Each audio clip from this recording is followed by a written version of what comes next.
Welcome in, everyone. It's week 9, final read here on Forward Progress. This is our second best bet show here on Forward Progress, where we hit every game on the board from a betting perspective using our hammer system for picks. We're very glad that everyone tunes in every single week. I see Connor in the chat in the early going saying it's his lightest week of NFL bets all year. Lots of uncertainty. We're going to work through that uncertainty today and see if we can unpack it all and give you some opinions on the games. A reminder, though, it's Thursday, 5 p.m. Eastern time. These markets are pretty efficient right now. Limits are up. A lot of sharp groups have been firing all week. Injuries, weather, a lot of that could be accounted for. That's not an excuse. I just want you guys to have the context as we work through the board. But the cards are loaded. Hammers are ready. Let's get into it today. My co-hosts, per usual on the Thursday show, Suuma in the middle, pro NFL bettor in Germany, or let's say NFL originator in Germany, back with us this week, and Austin Mock, the athletic, on the right-hand side of the screen. Guys, last week, not our best week, combined effort. I was really sweating that Colts over for that fourth quarter and thought I wasn't going to get it. But not the worst week either. 4-5 overall. You see our season records up on screen. As a group this year, we're 39-33 overall with our Thursday picks, 5.29% ROI using 3 units for our triple hammer, 2 units for our double hammer, and 1 unit for our single hammer. Austin leads the way, 14-10 amongst us. But Suuma will rejoin here in a second, just fixing his connection. And we're going to get into the games very all across the board here, starting with one where we have a lot of injuries to parse through in the Atlanta-New England game. Not so much on the New England side, but pretty much because everyone on the Atlanta side was limited on the injury report today. And we saw some back and forth, guys, on the Tuesday show this week with the crew, with TA and Flup going head-to-head on this game. As it stands right now in market, Patriots laying 5.5, minus 105. Total in the game is 44.5. I'll start with you on this one, Austin. I have some thoughts on this game, and I really considered both the Patriots and the over in this game for the hammer selections, and I couldn't get there with either one just because there's so much up in the air for the Falcons right now. But I personally just feel like this New England offense is really elite at this point. They're generating a lot downfield, really hard to stop. It's almost like I don't even really care who's back for the Falcons. I just think New England's going to be able to move the ball on anyone right now. Yeah, I think that's been probably the most impressive part is the downfield throwing. Like they have been, it's not just like, hey, guys are running open underneath or anything like that. Drake May has been elite on 20-plus yard throws. It's week after week now. This is a thing of their offense. I feel like young quarterbacks usually don't have that part of their game down just yet. And he's hit the ground running this year. So yeah, I kind of lean the same way, more towards the Patriots. I wanted, like, they were on my short list as well. Not quite there. The defense has been much better since Christian Gonzalez has come back. He's helped their secondary. So they haven't really played anybody yet, but I don't think Atlanta is anybody either. So I lean Patriots here. I'm just, where are they? Like, are they going to be this good all year? Is there going to be some regression? That's what I'm waiting for. But I do lean Patriots here. Yeah, Suuma, get your thoughts here as well. We don't know yet if Michael Penix Jr. is going to be back. This is 2 days in a row with limited practices. Same with Drake London. He was obviously late scratch last week with the hip injury. There was no injury reporting on that throughout the week. Those are 2 key guys, but they also have a defense that's kind of fallen apart. Jesse Bates got hurt last week. You have Floyd, Harrison, Diablo all banged up or out for them as well. And it just seems to me like New England, they're the fully healthy team here. Like there's no one to be concerned about other than Ramondre Stevenson. And to me, that's not even a concern for them. I mean, that might be a positive because we might see more Henderson touches. Yeah, the Penix knee injury concerns me right now because Guy was, I think, 5 times LP with a knee injury. And I would assume that if they really intend on him playing, we should have seen a full practice by now. So it could be a true 50-50 at this point. Drake London with a hip injury, not sure about that, but I also lean Pats and would like it even more if there's like a lingering knee injury / the Cousins version from last week. the Patriots, I mean, I just pulled the numbers.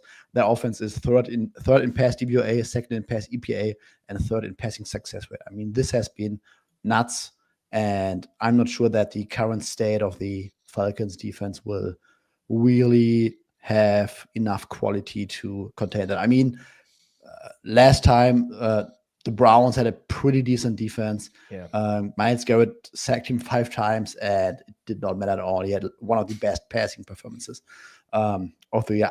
I just think we might still be at a point where we, as a collective, are underestimating or underrating this offense. Yeah, I mean, XS in the chat says New England has the worst rush EPA in 2025. I don't have the numbers up in front of me. Honestly, I don't care. Like, New England is such a high pass rate over expected team now. It doesn't bother me that they can't run the ball because they have an elite quarterback and they're just putting it in his arms over and over. I would guess a lot of that game, a lot of that rush EPA is probably some late game situations. They've been leading a lot.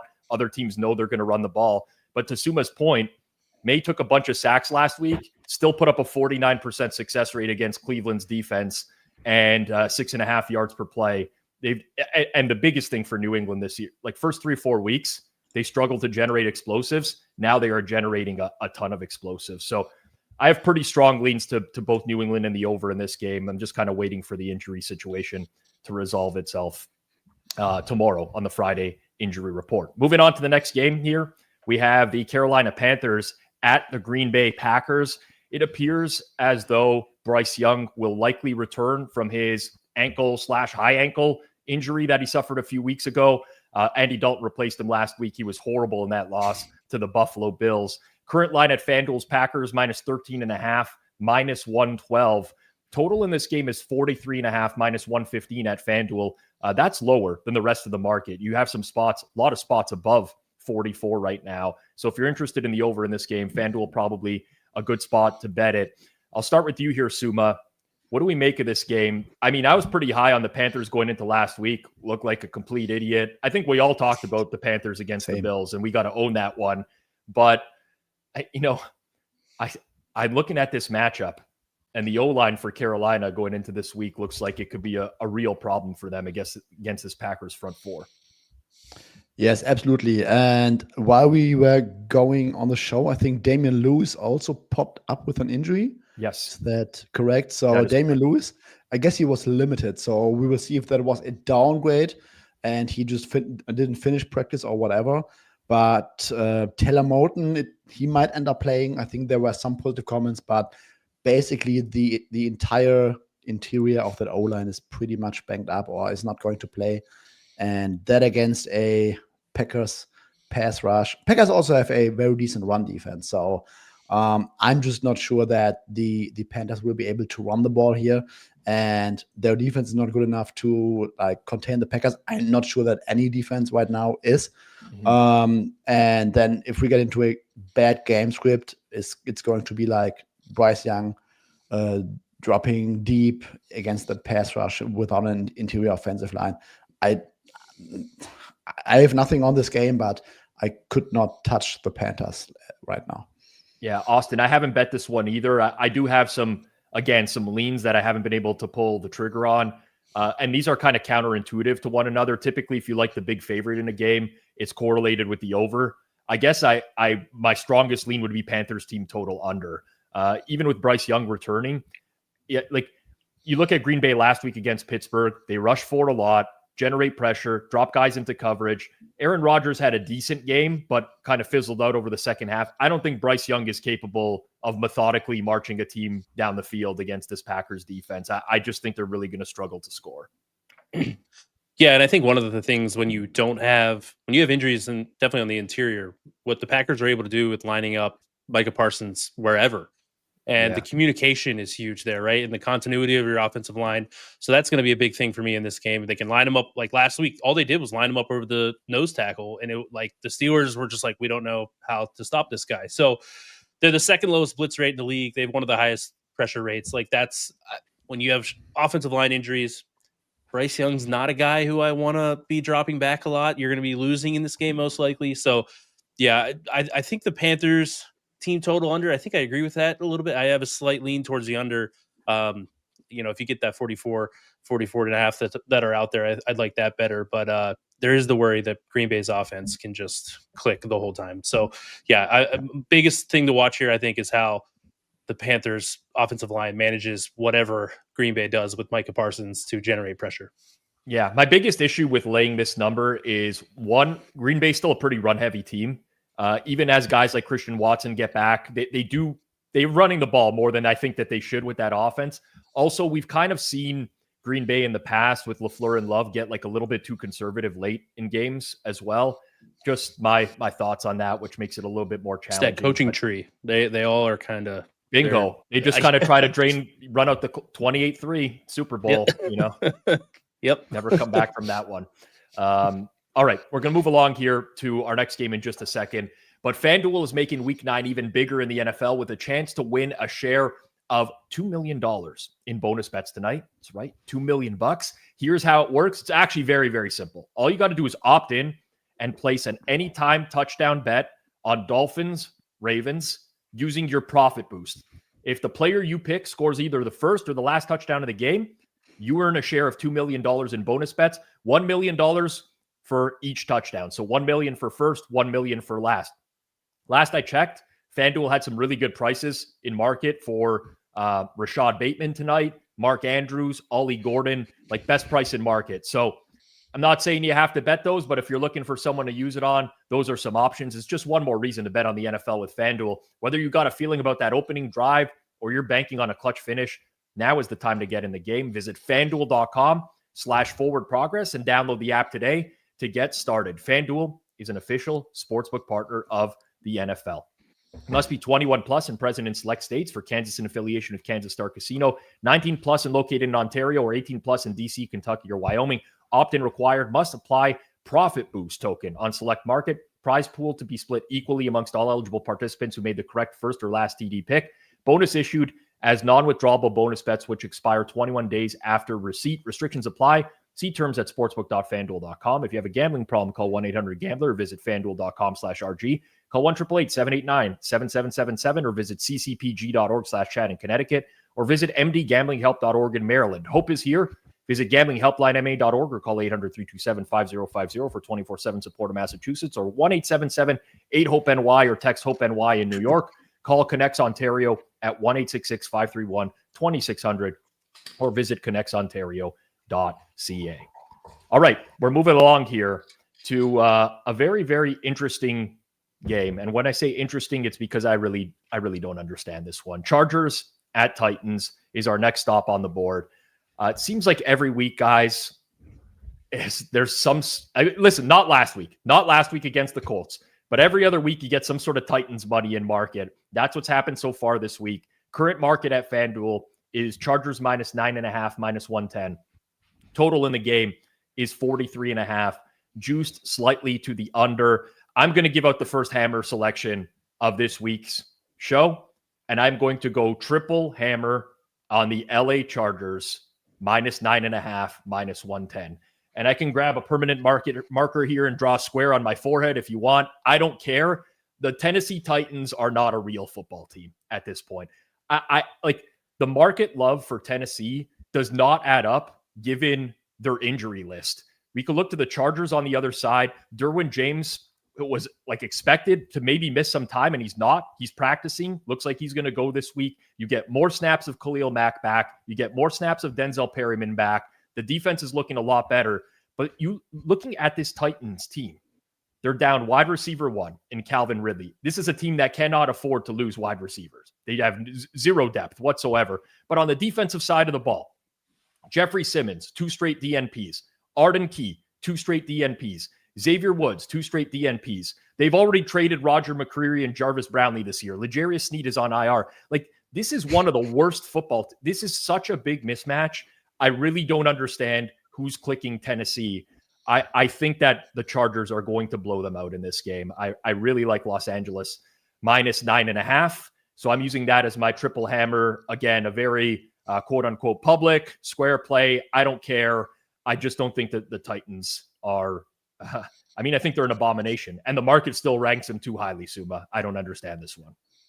I don't know what to add. I talked to someone today and we were thinking about whether we can remember a team that was so bad, like the Titans, in back-to-back years, like across 2 seasons. And the closest thing that I could remember were the Fighting Eagles, where they had the first overall in back-to-back years.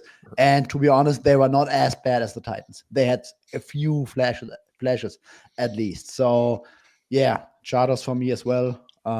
This is not a real football team, the Titans. 421 ATS since the start of last season. So, I mean, Chargers or nothing. I just don't know what the path to success is. They can't get any pressure on the quarterback. They have a decimated secondary. Like Justin Herbert's just going to sit in the pocket all day and pick these guys apart. And then what has Tennessee shown on offense, Austin, that would make me think that they're capable? I mean, they're down 31 points to the Colts last week, with the Colts missing players on the D-line and the secondary, and they still can barely move the ball in that game. I just think there's such a massive gap between the Chargers and Titans right now. Yeah, this is seems like it's gonna come down to whether a touchdown by Cam Ward in the final 5 minutes is within the number. Like I feel like that's the only way that they have a path here. The Chargers, on top of that, Rob, you mentioned the defense getting healthier. They've been much better when Khalil Mack's on the field this year. Perryman's coming back. Like they're ramping back up. They kind of had a couple weeks there where they were decimated. There's not a ton of talent on the team. I think it's just more of like a good coaching staff pulling it out.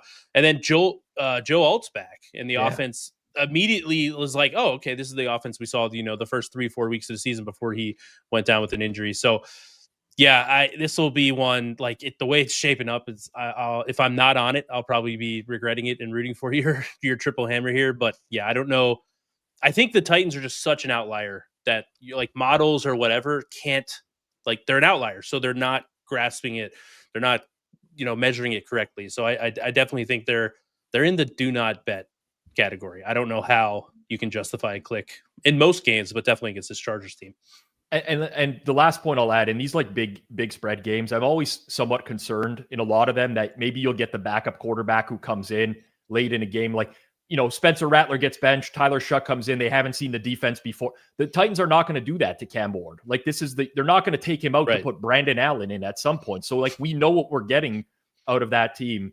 So anyways, I've said my piece on that one. I look forward to the Titans winning on the money line. The NFL is crazy. I just never know what's going to happen.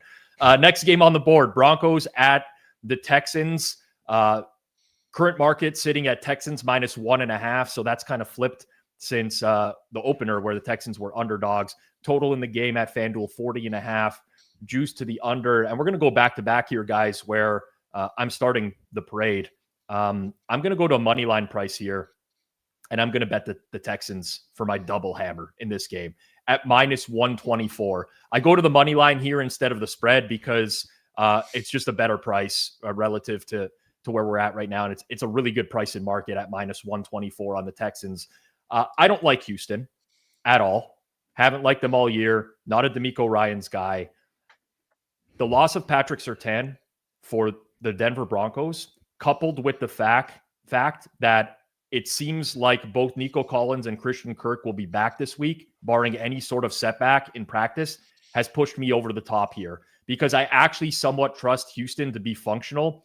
And people might say, well, listen, this is a bad Houston O-line against a really good Denver front seven. And believe me, I'm very much aware of that. What Houston did a lot last week, they mixed in a sixth O-lineman. They had less receivers going out in routes. They're very focused on pass protection, and it worked in their favor in last week's game. Granted, very different opponent here, but I somewhat trust the Houston offense more than I do Bo Nix against this Texans defense on the road. Nix is very inconsistent. I would say take that game against Dallas last week, guys, and just fucking throw it out the window because it doesn't. I mean, everyone who goes against Dallas looks like Tom Brady in their prime at this point. So I think it's a great spot to fade the Denver offense, which I still don't think is very good. Austin, I'll throw it to you here. Houston money line for me. I'm not sure if you have an opinion on this one. Yeah, if I had to go one way, that would be what I like. I think it's kind of the, hey, can you see a bigger difference in defensive opponent from playing Dallas at home and then going on the road to playing Houston? I don't know if there is. So that's just, I think Bo Nix is in that category of like good against bad teams and then just can't get it done. So that is the concern. I have a little bit of interest in the under here. If this would tick up a little bit more, maybe we see some of that later with injury reports and whatnot. But yeah, I don't. Denver likes to blitz a little bit too. Like that was like we think back to Seattle and how they dominated Houston. Seattle does not blitz very much at all. Right. So maybe there's something there. Extra O-line. That's another thing you have to scheme for as well if it's a new trend for Houston here. So yeah, I lean that way, but nothing quite. That's a painful watch, but I'd rather be on Houston than Denver here. Yeah, Suuma, your thoughts? Directionally lean Texans, but I also like the under more, and I'm hoping for a 41. Yeah. I'm just struggling. You said it, to see Bo Nix scoring on this Texans defense. I think when you adjust for schedule, I have the Texans number 1 in the league. Their defense and especially their passing defense. I just don't see that. So what we saw last week from Denver, yes, throw it out of the window. I think they will go back to a classic, I don't know, quick game, screen type of offense, because Sean Payton will not let Bo Nix sit in the pocket against this pass rush, in my opinion. And I think that the Texans are very well equipped to trigger on like all the short stuff. And on the other side, I think you can also throw the CJ Stroud game against the Niners out of the window, because Guy had pockets all day. There was zero pass rush, lots of stuff on 3rd and 4th down. Yes, I think that the usage of the 6th O-line will also help against Denver, because Denver can be susceptible against like these heavier run games. Yep. But I think that the ceiling of the Texans offense is still limited. And I'm just struggling to see how either team crosses 20 here, and directionally leaning towards Houston. So give me Houston 2017. There you go. I'd take that. Actually, I don't even want that. I don't want to sweat, guys. I'd rather 20-3 Texans. I prefer not to sweat these games. Okay, so I've already given out 2 picks here. We're moving on here and continuing in the early window. Our next stop is going to be Cincinnati, where the Bengals are hosting the Chicago Bears. This game is kind of a mess right now. Current market sits at Bears -2.5 on the road, 50.5 juiced very heavily to the over at -120 at FanDuel. I say it's kind of a mess because Joe Flacco, starting quarterback for the Cincinnati Bengals, is dealing with a throwing shoulder injury, and he's been limited in practice. Kind of up in the air as to what we're going to get out of him this week, even if he's going to play. Looks like Trey Hendrickson trending towards not playing. The Bears injury report, Suuma, looked really bad yesterday, but a lot better today, getting a lot of the wide receivers back, at least in a limited capacity. I personally could not bet the Bengals in this game without knowing. I mean, I just couldn't, especially if Flacco starts in the game, not knowing his health. But the on-off splits for Trey Hendrickson with this Bengals defense, they fall into Cowboys territory, the Bengals defense without Trey Hendrickson. And you never want to be in Cowboys defense territory, Suuma. Yes, we looked up the numbers today, and this year alone, not the greatest sample size, but this year alone, the Bengals without Trey Hendrickson, they allow overall a 0.306 EPA per play.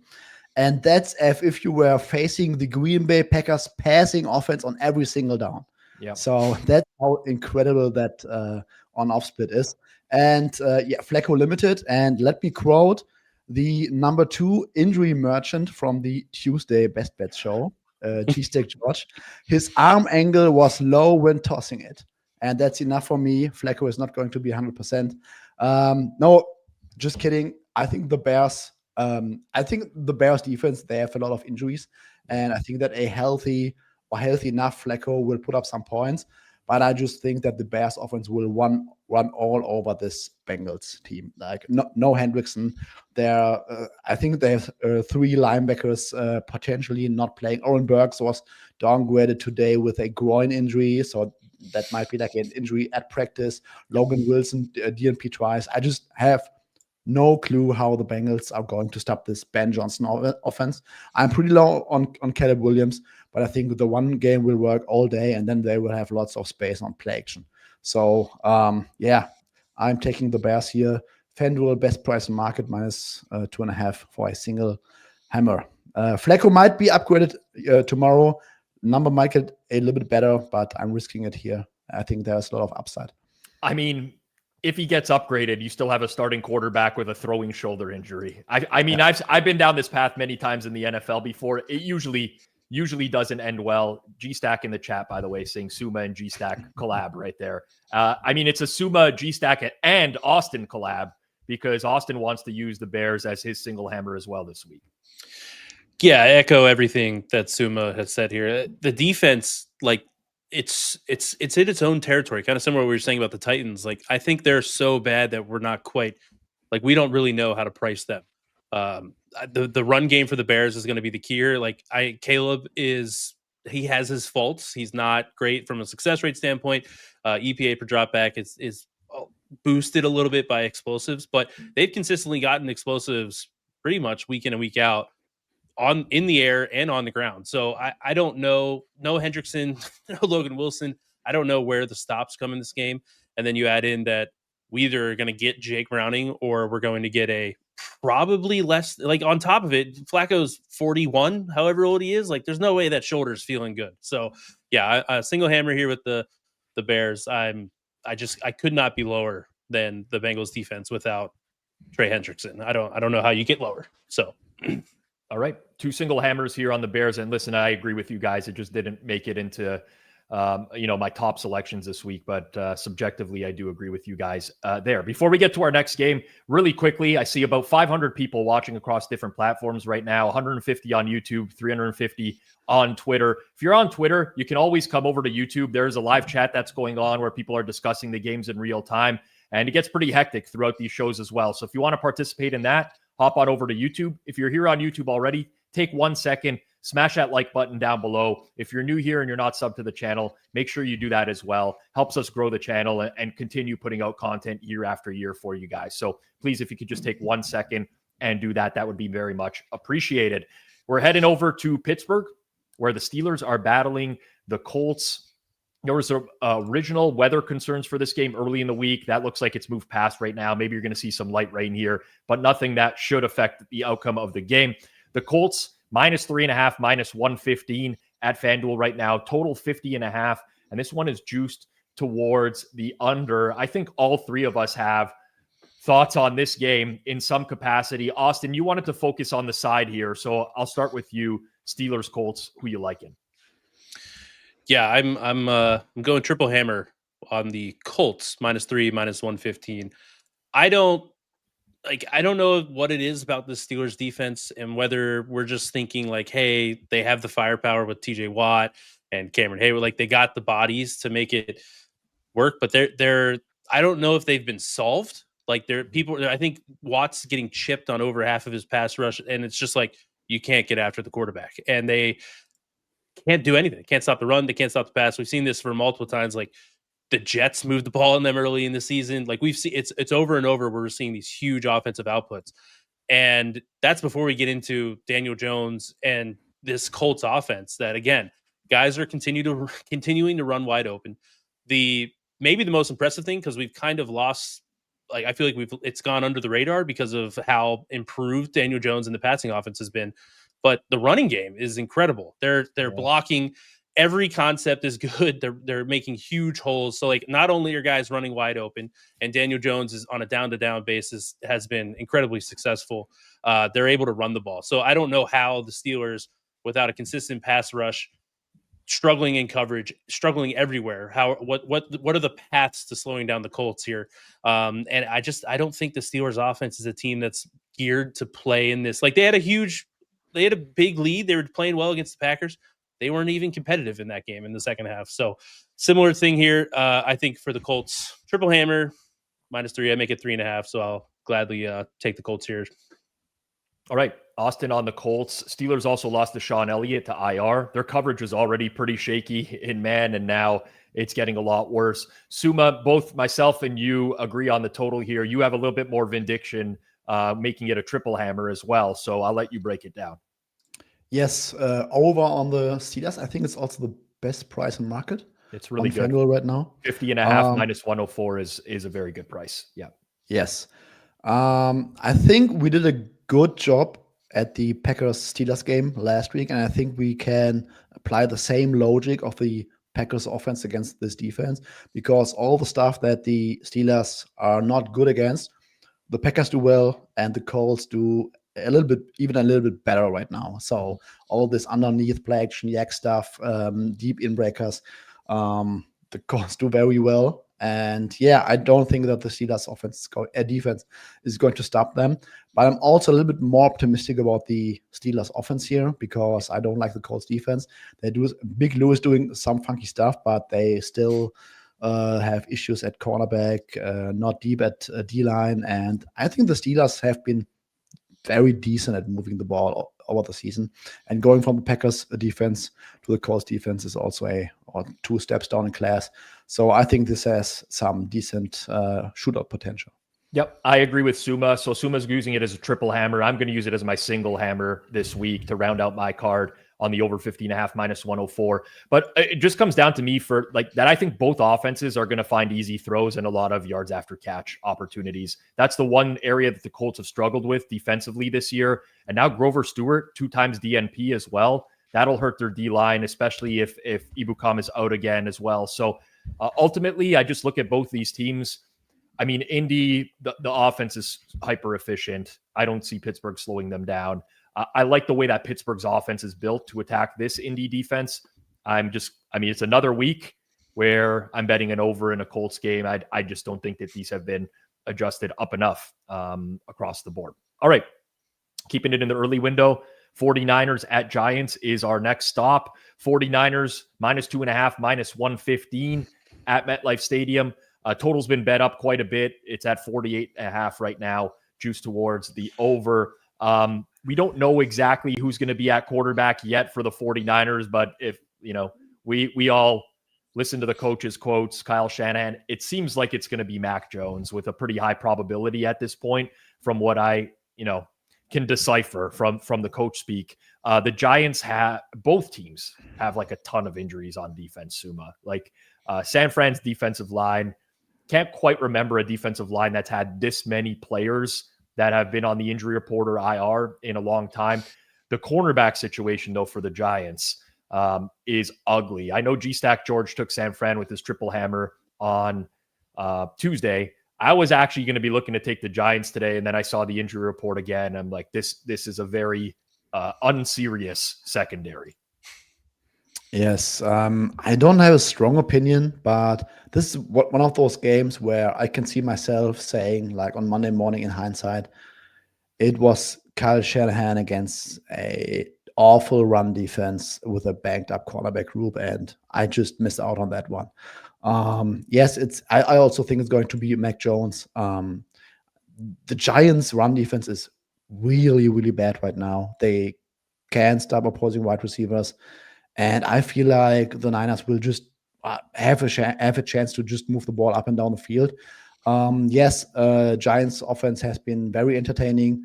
Niners defense has looked really, really bad. They might get healthier at their defensive line, but a lot of the Giants production comes like off script, like scramble drills, Jackson Dart doing some magic. And I'm at this point with a small sample size, I'm not sure how sustainable that is throughout the season. So this might be a game where the Niners move the ball easily, put some scoring pressure on the Giants, and they start to make some mistakes. And we see like the first cripple down game for the Giants offense. This would not surprise me at all right now. If Mac Jones get ruled in and we see some Giants money or more Giants money, I might be interested in the 49ers, but right now, no strong opinion. Any thoughts here on this one, Austin? Yeah, not much. When you have like the defensive line for the Niners and the amount of injuries, and then the secondary for the Giants, it's really hard to kind of get a grasp without seeing where things go. Then you throw in the Mac Jones, Brock Purdy situations. It's hard to really get a read until you get that final injury report. So yeah, nothing here. I had a initial lean to Giants, but I part of me is just like the 49ers could not get even close to CJ Stroud last week. That's hard to get out of my head. But Suma's point about Shanahan versus this defense is pretty key here. So nothing right now. I'll have to see what the injury reports end up on this one. Yeah, this was one the plays that we gave out on the Sunday reset on Sunday night. The over in this game, I think it was 46.5 at this time. I honestly think it might still be a little bit short, but Suuma does bring up a good point. I think a lot of the Giants' offensive success is, it's from scrambling, it's from Jackson Dart, like just keeping the play alive. I don't know how much I want to rely on that, but this might be the game where he's just got no pressure, honestly. The 49ers pressure rates since Nick Bosa's gone down, they have just plummeted. And it's a real challenge for them to get after the quarterback now, unless Salah can come up with a great game plan. But I think all three of us agree here that we're kind of just waiting to see what happens with the Friday injury report in this game. Our final early game on the board is going to be Minnesota and Detroit. Detroit coming off of a bye week, and they were pretty banged up going into the bye week in the secondary, but they're going to get some reinforcements. Minnesota on extra rest as well. As it stands right now, Lions -8.5, -112 at FanDuel. Total is 48.5. And today we saw something concerning on the Vikings injury report. Christian Darrisaw, left tackle, practiced yesterday. He was a DNP today, and he was listed DNP with a knee injury, not a rest day, which has happened earlier on in the year. So something might be going on in that game. And Austin, you wanted to talk about the total here. Yeah, I think the under is the play here. I'm going to use my double hammer at 48.5 -110. One of the worries that I had in this was like JJ McCarthy, he's going to be back. He didn't get to play with Darrisaw. He didn't get to play with Jordan Addison. So like maybe there was a little bit of a bump. Obviously, I don't expect him to play as bad as he did the first action we saw with him there. So now that Darrisaw is, questionable or whatever you want to, his status is up in the air. And he's had this lingering thing. So I could see them being like, hey, let's not make this into something more than just a little nagging injury. So I don't see the Vikings having a lot of success. The Lions, with all these secondary injuries, like they just continue to put up good performance after good performance. And I don't know if Shepard, their defense coordinator, is just one of those guys that's has the scheme. Aiden Hutchinson's been really good. So I see a lot of struggles for Minnesota's offense here. The issue is Detroit. The Vikings have this thing where you get pressure on Goff, he can struggle. Yeah. But they blitz a lot, which Goff is very good against. So there's a little bit of a conundrum there. The Vikings have been a little bit weak against the run, so that is a concern. But I don't know if there's blowout potential here. Vikings I don't see them dropping back with McCarthy, getting him under pressure. So I think this game, good run script. I like the under for my double hammer. Yep. I like that look as well. Suuma, I ran my first number on this game this week. It had like a small edge on the Vikings, and I'm just like, nope, that's not going to happen. These numbers against the Lions, they look good until like the first quarter of the game hits, and then you're like, what have I done? And JJ McCarthy, potentially without left tackle. I was not impressed when I saw JJ McCarthy week 1 and 2, and I think Kevin O'Connell really tried to simplify things for him as well. He may have even I don't know, soft benched for Carson Wentz. That's a really bad sign if that was the case as well. So I just don't love this for Minnesota here. And I do see this team struggling to score, even with Detroit still missing players in the secondary, still no Kirby Joseph practicing. I just don't see a great path to success for the Vikings offense. Yes, and I'm also concerned about the other side. The Lions have been very, very good offensively against Brian Flores in like 4 games now against the Vikings. And I would make the case that the Vikings defense has taken a step back this season. Just look up the pressure numbers. They are 15th in the league getting pressure when blitzing and 12th with a 4-man rush. And Jared Goff has been killing the blitz. Last 2 weeks, teams, Chargers and the Eagles, also got the Vikings with those under center play action looks, also running the ball from under center. And that's where the Lions really excel a lot. So I just think this is a bad matchup for the Vikings and could be on both sides of the ball. I think there's like a small right fair tail towards the Lions when JJ McCarthy is still as bad as he was in the first 2 weeks. And if that's the case, the Lions, I can see them murdering the Vikings in this spot. So I like the Lions here directionally. Christian Darrisaw, Hitman just shared a tweet in the group chat that's saying that they did the same injury comment stating in like week 3. So it could just be a rest spot. But I think that there's still a decent chance that he's not 100%. And there's something that could pop up like anytime during a game. Well, Hitman also released the Vikings, so he'll do anything he can to make himself feel better about that release as well. So I don't know how much stock we're going to put into that one. We're going to move on to the 3 late games in the late window here in just a second. Quick reminder, there's a product on the market right now that I highly recommend. It's an odds screen that I not only use on a daily basis, but it's a product that I helped build as well. And now with football season in full swing, the NBA back, the NHL back, now is the time to lock in the BetStamp Pro prop screen. It's built for high-level bettors, so not for everyone, but if you're a high-level bettor that wants to spot edges and scale up fast, it's a great tool. More books take real money on props. Prices are getting sharper. This means that the window to exploit inefficient numbers, it's getting harder and harder, and you can't do that without a hyper-efficient, reliable, true line that shows you the real market price in seconds across more than 150 outs, helping you find and hit the best edges before the market moves. So don't wait. The window to capitalize on the prop market is right now. You can visit betstamp.com/hammer, or you can scan the QR code on screen to apply for a demo as well. The one thing about this product is that spots are limited. We don't want to sell this to everyone on the market so that, edges are really tough to come by and spots blow up. So book a demo. You can check it out. Spots are limited, like I mentioned, but you can visit betstamp.com/hammer or just scan the QR code on screen to do so. All right. Late window, game of the week, Bills hosting the Chiefs. Looking at the market right now at FanDuel, Kansas City -1.5, -114 on the road. Total is sitting at 52.5, and that is juiced towards the under at -115. Of note, from an injury perspective, it's the Buffalo defense that we're keeping an eye on in this game. They lost Ed Oliver to IR with a biceps injury. Daquan Jones hasn't practiced yet this week. Suuma, for me, those are factors that make me want to bet Kansas City at this price. Yes, me too. Using my, I think it's the double hammer. Yes, double hammer on KC -1.5. I just think at this point, the Chiefs are the better team on both sides of the ball. Interior, I think the whole interior spine of the Bills defense is very bad. They have awful safety play. Matt Milano has, I think, a 34 PFF grade. Not that it's the be-all and all, but a 34 for Matt Milano screams that something is not right with him. I think Darren Ravel could beat him in a 40 right now. Good point. Has anyone watched Matt Milano run this year? Something's wrong with that guy, man. Yes.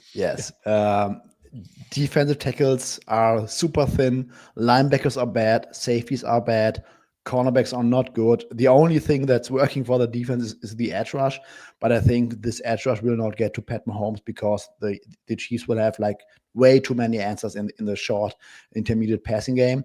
And the Chiefs like to come out in these 12, 13 personnel kind of looks, and the Bills are going to get hammered in those against those formations. So I think KC will move the ball easily. And I have a few concerns about the Bills passing game in the sense that I think that their wide receivers, if there's too much pressure, if they have to throw the ball, these wide receivers cannot create enough separation. It's all good when they can run the ball, when Josh Allen can be superhero. But at some point, when you are able to play tight coverage, you get a little bit of pressure, then this offense might be somewhat limited. We saw it in the first half against the Panthers. We saw it at Atlanta. And I think if the Chiefs can score early, they will get this pressure on the Bills. So I like KC here. Yeah, to your point about the Bills in general, I was actually looking at the AFC East futures on FanDuel today.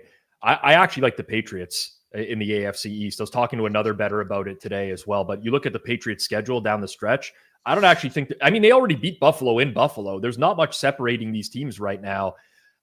Listen, maybe Buffalo just kind of flips the switch, and the 40-9 win against Carolina last week was something, that accelerates them moving forwards. But Austin, I do have a lot of concerns about the Bills. And in this particular matchup, to Suma's point, where Buffalo's been winning this year is on the edge. I mean, their edge rushers are very good and have been getting after the quarterback. But Mahomes gets the ball out quick. KC, look at Rashee Rice's average depth of target so far this year. It's pretty much near the line of scrimmage, like 2 yards. They're just getting the ball to him in space, and he's doing the rest. And that is a very good way to minimize Buffalo's pass rush. Yeah, and even if, it gets that, Mahomes is not one to take a ton of sacks. And I think without Ed Oliver, we're going to see a different version of, he was banged up early in the year as well. And I don't think the Bills defense has shown that it's a unit that you're going to have a ton of faith in. 60% dropback success rate since Rashee Rice has been in the lineup. I know it's a small sample, but when you have Rice, you have Worthy and his speed, and like he's not just a deep threat. He can do, Sommer brought up the 12 personnel. Like Noah Gray was being used a lot last week. Kelsey's looked pretty solid.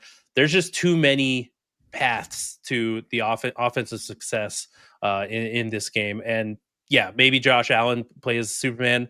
I just can't get there. Maybe they can run the ball, but the Chiefs' run defense has been better the last couple weeks. After it seems like maybe they just took the first 6 weeks of the season off. Like, hey, let's just wait until Rashee Rice gets back. So, yeah, I directionally lean there. I couldn't fit it in on my card this week, but I do like the Chiefs quite a bit. They just have too many answers, and I don't think the Bills are there. And I agree with you that I think the Patriots have an argument to be favored to win the AFC East at this point. Yep. We're all in we're in simpatico on a lot of stuff this week, so I don't know if that's a good or bad thing. Xhesh in the chat makes the Chiefs -3.5. I don't know about that one. That's pretty steep price there through the 3. But yeah, all 3 of us like the Chiefs in this game, and Suma's using it officially as his double hammer play. Move on to LA, where the Rams are hosting the Saints. I haven't really thought a whole lot about this game this week. Just haven't really been super interested in betting this. The Rams -14.5, -05 at FanDuel. So that's a very good Saints price. If you are interested in New Orleans, I would bet it at FanDuel. Total's 43.5. The big news in this one, Austin, is Tyler Shuck starting in place of Spencer Rattler. I don't know much about Shuck. You're very big into college football, obviously, with the Athletic as well. I just see Spencer Rattler as like the last few weeks. It's been check down after check down. They're unable to stretch the field. I watched Shuck come in the fourth quarter last week, and he didn't look great, but at least he was pushing it downfields a little bit more. He seemed to open things up a little bit more for that offense. So I'd like to think maybe potentially a small upgrade. I'm not sure what your thoughts were on Shuck coming out of college. Yeah, the tough part about him is he's so old. Like that was one of the big things of why he got drafted later. You're 10 years older than the guy. Not even. I'm like pretty close. Okay, I'm more than 10 years older than him. Yeah.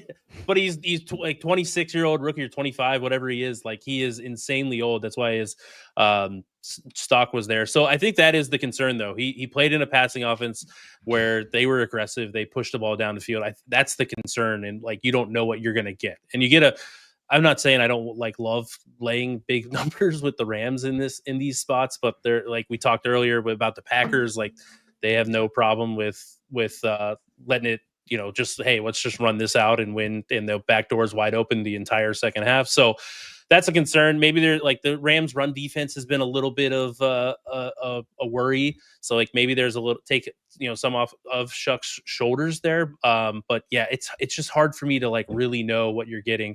But I do think the ADOT's going to be much higher than what Rattler is. And you might have a, higher ceiling. Maybe he pushes the ball down, turns the ball over more.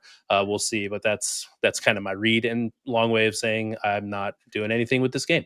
Yeah, I think your point on McVay is an interesting one too, because no one loves to kick a 4th and 2 field goal at the opponent's 7-yard line more than Sean McVay. And that's not exactly what you want when covering the spread. Like no one also loves to punt from midfield more than McVay as well. It's just some in-game stuff where I'm always hesitant as big favorites. But Suuma, the Rams offense is pretty efficient. Puka Nacua back, probably Rob Havenstein back as well. I mean, I just don't see the Saints being able to slow this machine down. Yes, me neither. Saints, they are really, really popping up in bad one concept matchups for me. So I can also see a run heavy game plan with McVay slowing even more down at some point. But I think there's also like some upside case for Tyler Shuck. Maybe he's really good. Maybe they are going to play YOLO ball and just throw the ball down the field, go for 4th downs at some point. So No strong opinion, but I would probably rather take the Saints at 14.5 than the Rams. Yeah, I actually, in terms of what you were talking about with Hero Ball, I actually bet some Saints money line just because I actually like the spot where you kind of get a quarterback that no one really knows about for the most part, very limited tape. I don't think it's going to happen, but anything plus 750 or more, I thought was a pretty good option on Saints money line. Of course, I'll only mention that if it wins next week, and we'll never discuss it again if it loses. That is the professional move on this show. Final game in the late window, Raiders hosting the Jags, and we just got some big news while we were on air, which is Max Crosby is back at practice for the Raiders. He did say he would play this week, and looks like he wasn't lying. Current market is Jacksonville -3, -05 on the road. Total 44.5. That one was bet over aggressively quite a bit earlier on in the week. I personally lean Raiders in this game. I just think Brock Bowers' return is so important for the offense. I know how bad the offense has looked. I understand the offensive line issues. I'm not big on Las Vegas going forward, Suuma, but I also really struggle with Jacksonville. This team, like every time I look up Jacksonville stats, I always laugh when I see the drop rate on offense, which is just like absurdly. It's like 8%, which doesn't even seem humanly possible for NFL players to drop a ball at that rate. They're just not in sync. Trevor Lawrence doesn't see the play clock, working down. It's a dysfunctional team that I think there's going to be value betting against them in the second half of the year. Whether this is the spot, I don't know, but I have a pretty strong directional lean to the Raiders here, Suuma. Yes, me too. First of all, I find it funny that someone in the chat thinks I'm from Denmark. Maybe I have some Danish accent. I don't know. But yeah, I also like the Raiders, and it pains me to say, honestly, but I think this is going to be a different Raiders offense with Brock Bowers back. I mean, he's their number one guy. Small sample, they moved the ball quite well in the rain at Foxborough in week 1 before he went down. Jaguars passing defense is like nothing to be afraid of.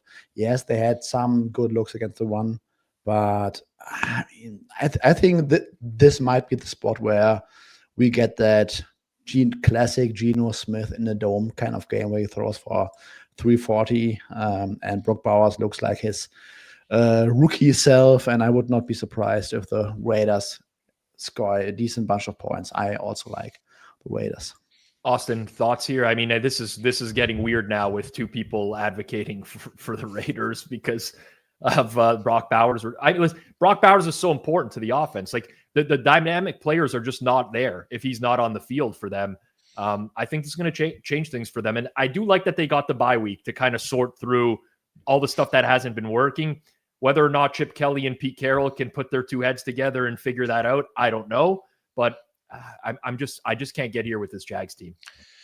Yeah, I'm in the same boat. I have some Raiders in pocket. I think at field goal, like the Jags are not a team. Everybody was all like, "Hey, this defense is great." It was very turnover driven. Their success rates haven't really been all that special all year. They don't generate a ton of pressure. They're a bottom third team.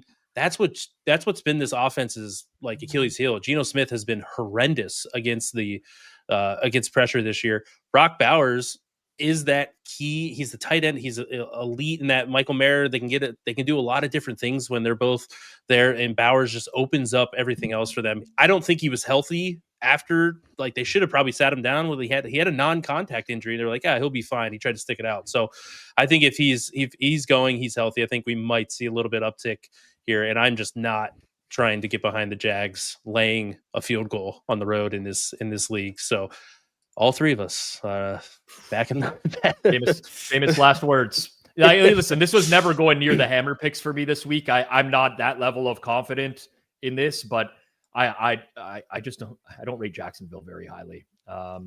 We'll see where this one goes.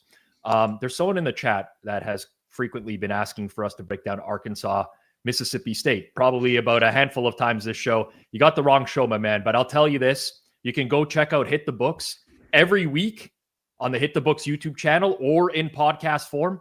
We got Brad Powers, Joey Knish. They're breaking down all the angles that matter: power ratings, market movement, injury info, weather, tempo that teams run at, all the stuff that actually decides games. Brad is a very good college bettor. He's known for beating markets. And when they have Knish, Knish is Knish. He's gonna give you his point of view. So you're gonna get some serious betting insight. You're also gonna get some chaos along the way.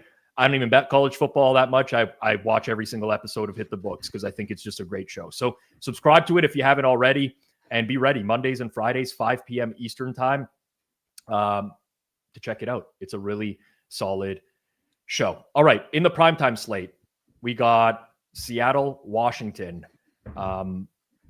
Looking at the market right now for this one on Sunday Night Football, Seahawks a flat 3, so -3, -110. Total in the game, 47.5, juice towards the over. A lot of moving parts on the Washington side in this game, particularly who's going to play quarterback. Looks like Jaden Daniels trending towards being back in this game. We know Terry McLaurin will not play. We know that there's a lot of injuries on the Washington defensive line.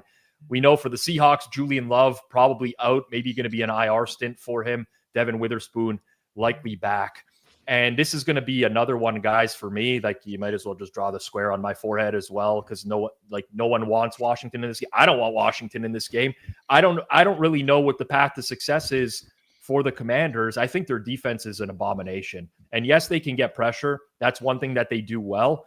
But aside from that, there are so many holes in that secondary. And when you look at what Seattle's done really well this year, Suuma, with the deep passing game, play action, they have gotten JSN open downfield regularly. And on the other side, like, do I want Jaden Daniels with a hamstring injury, like a guy who's reliant on his legs coming off a hamstring injury against that defensive front? I don't think I do. So this is another one of these games where I think one of the themes for me is just kind of sticking with teams that I think are undervalued in market. The Colts have been there a lot this year. I think the Seahawks are way better than people think, Suuma. Yes, agree. I also think they are way better than the Commanders football team. Seahawks defense, Julian Love had a setback with his hamstring injury.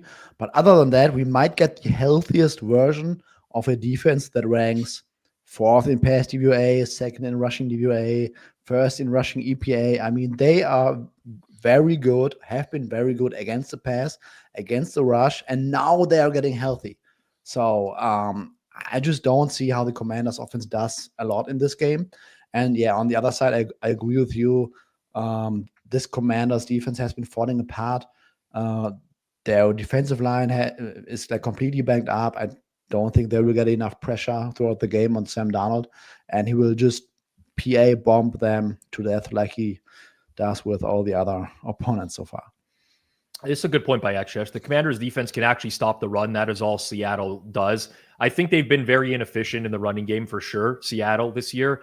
But in my opinion, Austin, like they're more so using the run to set up the deep shots. That's the way I view the Seahawks offense. It's not that they think that they're going to just run the ball down the throat of the other team.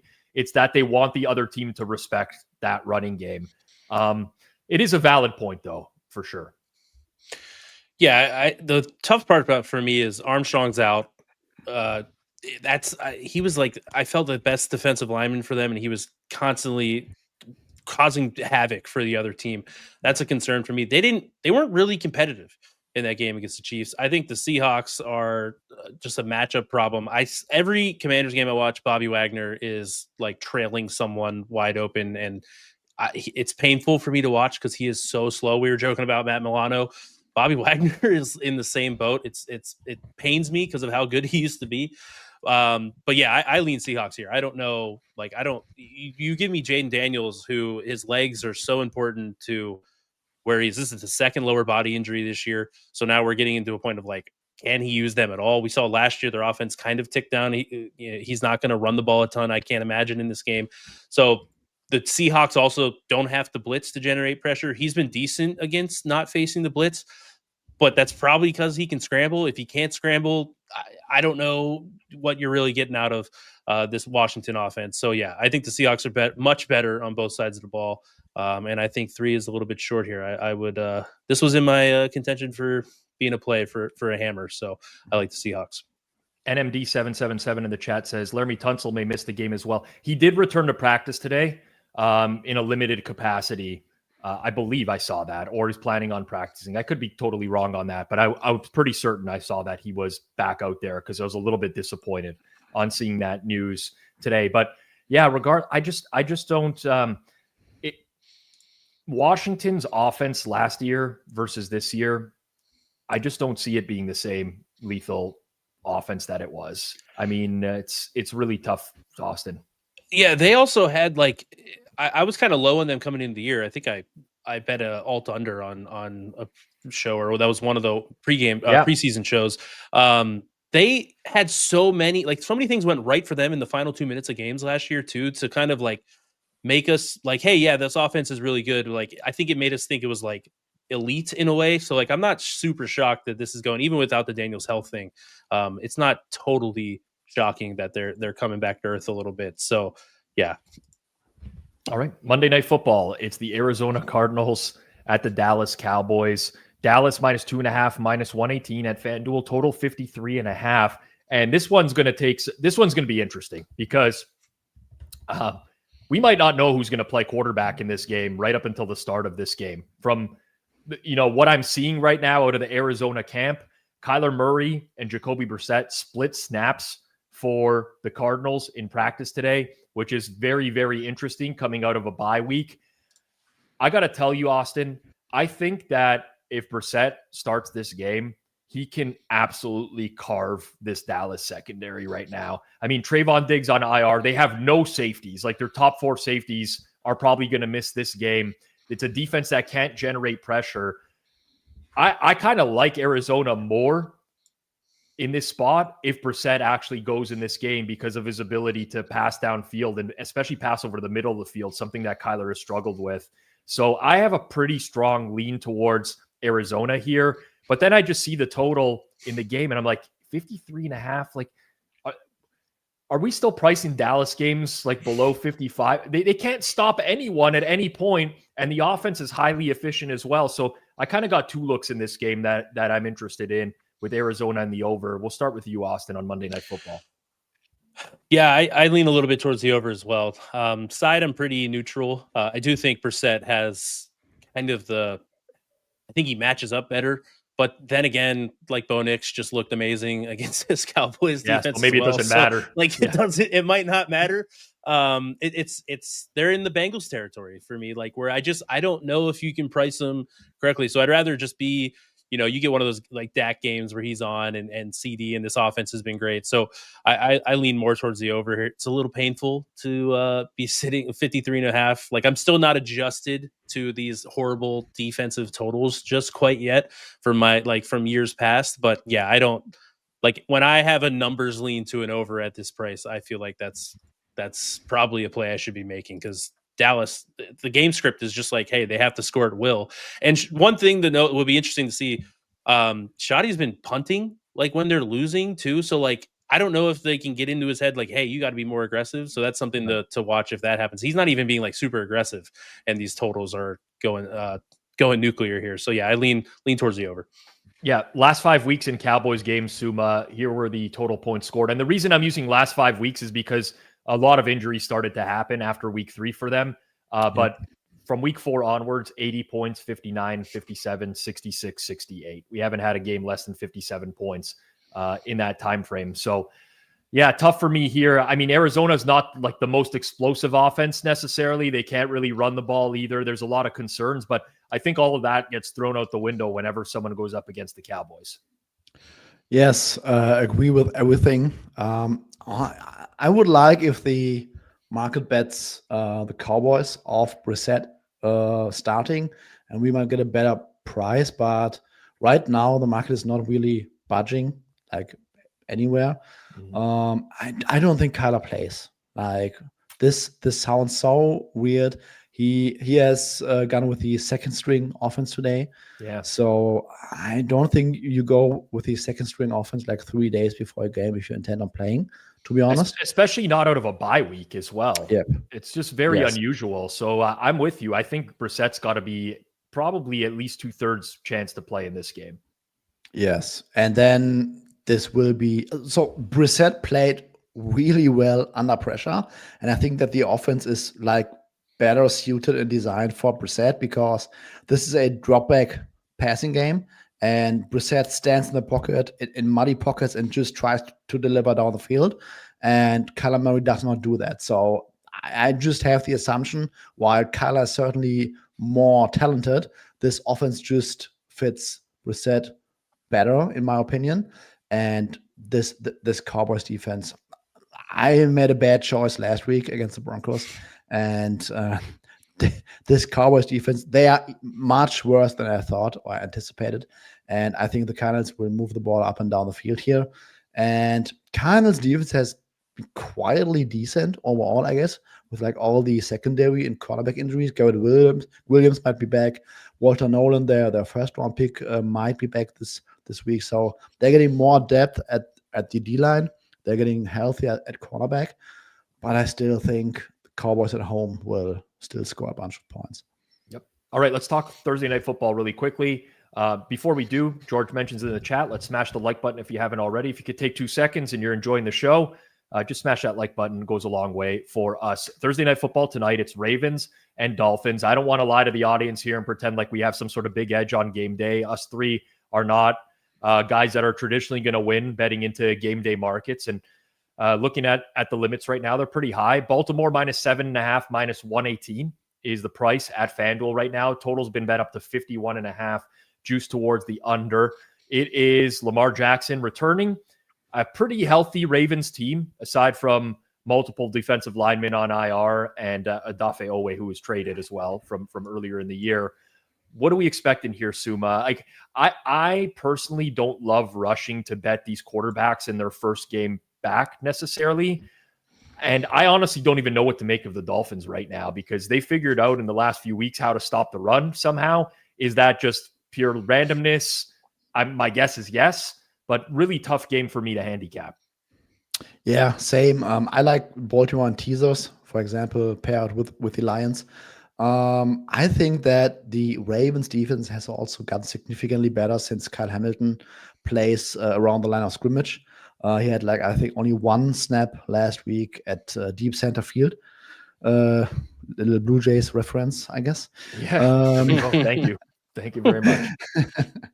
And I think that what the Dolphins did to the Falcons defense, they won't do it to the Ravens defense, because you have Roquan Smith and Kyle Hamilton around the line of scrimmage. So all that like 2-second quick screen game will not work as well.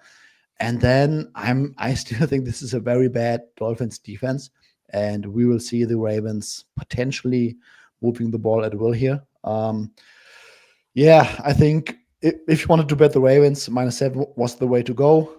Certain FP crew member had something against it.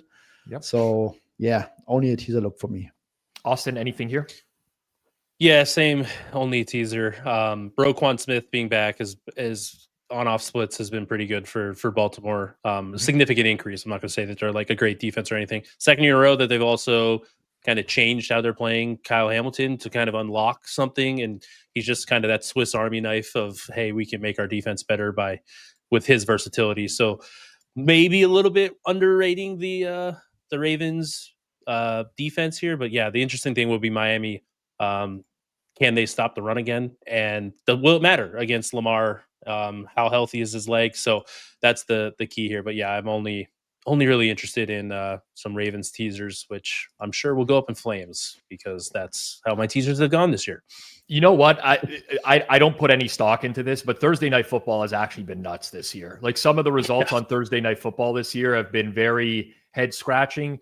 Favorites have dominated in the NFL again. We're kind of seeing like a pretty wide gap between really good teams and bad, but Thursday Night Football games have thrown a wrench in a lot of these big spreads. So who knows what's going to happen?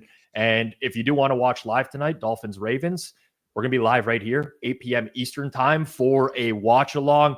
G-Stack back in the saddle for Thursday Night Football, joined by Alex Moretto and takes by Jason Cooper, plus guests in real time, including Hitman in the fourth quarter. If you've never tuned in, I suggest you do. It's a great second screen companion. Set a reminder. Join us 8 p.m. Eastern time here tonight on Forward Progress. Quickly reviewing our selections for this week. Triple hammers across the board. I went with the Chargers minus 9.5, minus 110.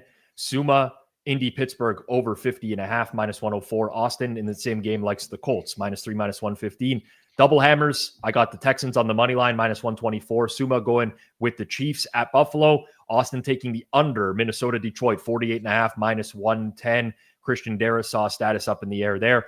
Single hammers. I'm tailing Suuma with the Steelers over, and Austin and Suuma both match on the Bears, minus 2.5, minus 110. A little bit of injury asymmetry there, I'll call it, where there's a lot of upside with the Bears and a lot of downside with the Bengals in that particular game. Thank you, everyone in the chat, for hanging with us today. Big thank you to my co-host, Suuma from Denmark, obviously, and Austin from rural Pennsylvania. Our producer, Barbara Alberts, today. Thank you very much behind the scenes, keeping the show going. We're back for Thursday Night Football later. I will see you back here on Sunday morning, 11 a.m. Eastern time, for the pizza buffet. Some have asked, Rob, what happens if the Jays win the World Series on Saturday night? I will be here for the pizza buffet Sunday morning. It might be rough, but I will get through it. I promise I'll be there for that show. If you enjoyed the show today, smash that like button, hit subscribe, turn on notifications, all that jazz. If you're listening in audio form, please rate and review 5 stars. Peace out, everyone. Good luck with your bets this week.